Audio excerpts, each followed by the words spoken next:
Hello there. I guess it's the first time in a while I've done one of these. For the uninitiated, I used to do this little series where I would just kind of talk about a topic in the community as a whole that's kind of just taken my interest.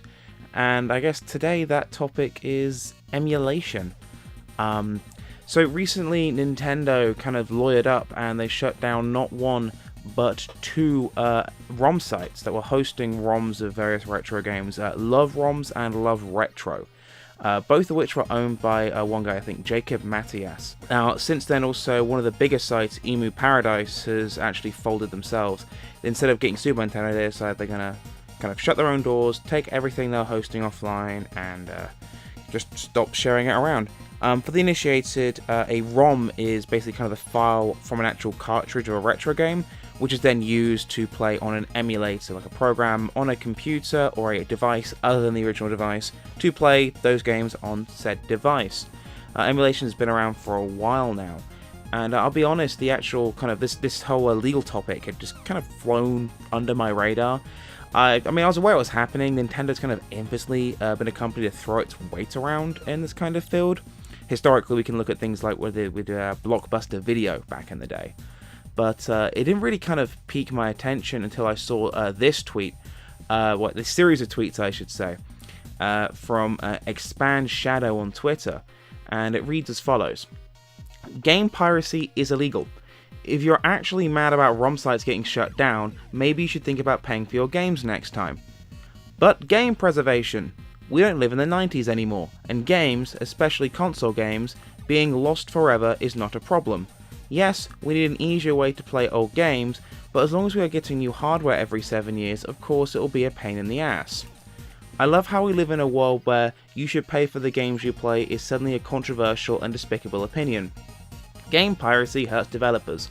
Do you know how many indie devs get screwed over because people pirate their games instead of paying for them? A lot do. So fuck me for drawing the line at all piracy is wrong. I'm just kinda gonna look at this, and actually two thoughts came to my mind, and I realized both of those thoughts were kind of actually very much in defense of emulation. And I kind of had a really good thought. The first thing that honestly came to mind was actually a Gabe Newell quote. This is shortly when Steam first hit the market, and it's a great quote, and I'm going to quickly put it up here. In general, we think there is a fundamental misconception about piracy. Piracy is almost always a service problem and not a pricing problem. For example, if a pirate offers a product anywhere in the world, 24/7, purchasable from the convenience of your personal computer, and the legal provider says the product is region locked and will come to your country in 3 months after the US release and can only be purchased at a brick and mortar store, then the pirate's service is more valuable. This really kind of struck my mind, particularly what Nintendo's doing, because a lot of people who get into emulation, now a lot of people I spoke to, because I did actually reach out to a lot of my friends and colleagues who have emulated games in the past, or discovered games emulation in the past, they weren't actually looking for games that are very easily obtainable. Particularly, the big thing that a lot of people I was talking to about was actually Earthbound of all games. Now, the reason why Earthbound kind of struck a note with me here was the piracy aspect. Now, Earthbound was a game, an RPG released in, I think 94 or 95, don't quote me on that. And when it was first released, it didn't really find an audience. It kind of got a bit of a scathing write-up from Nintendo Power at the time as well, with some very questionable marketing. It wasn't until, say, turn of the century, when emulation of Super Nintendo became a big thing, that the game found an audience with, of all people, kind of the millennial generation. And since then, it's kind of become this very big hit in the retro community, with cartridges going from bargain bins at Walmart from about $10 all the way up to now about $200 on eBay. This is, if piracy is this big issue with retro games and emulation, then why is the demand for physical cartridges shot up because of it? It seems to be that what people are happening is, and this seems to be the case of many people I've spoken to, that people who emulate these games and fall in love with them end up actually wanting to own a physical cartridge for their collection. And I found that was absolutely fascinating. And what's more than that, so Earthbound is a great example because it was never actually released in Europe. A lot of European players didn't get a chance to play it until Nintendo themselves released a perfectly legal release of it on the Wii U and 3DS eShop, absolutely taking advantage of that demand for the game. And this is a game, again, that found an audience through emulation, effectively through piracy. So you're telling me that the original publisher, in this case, didn't profit off it in the end? I'm pretty sure the only reason that Earthbound got this re-release was because of this newfound popularity. And, you know, without looking at the sales figures, I would bet it's probably one of the best-selling Virtual Console games of all time. I mean, for crying out loud, the Super Nintendo Mini has Earthbound on it. That really should be a testament to Nintendo, you know, cashing in on its newfound popularity. And the other point this the series of tweets brought up was preservation. And the big thing that actually stuck in my mind was, well, there's 2 points I kind of took my mind off of this.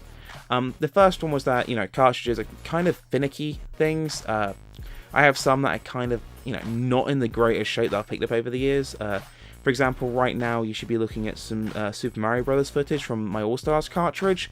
It took me about 15 minutes of cleaning and messing with the thing to get the bloody thing to work.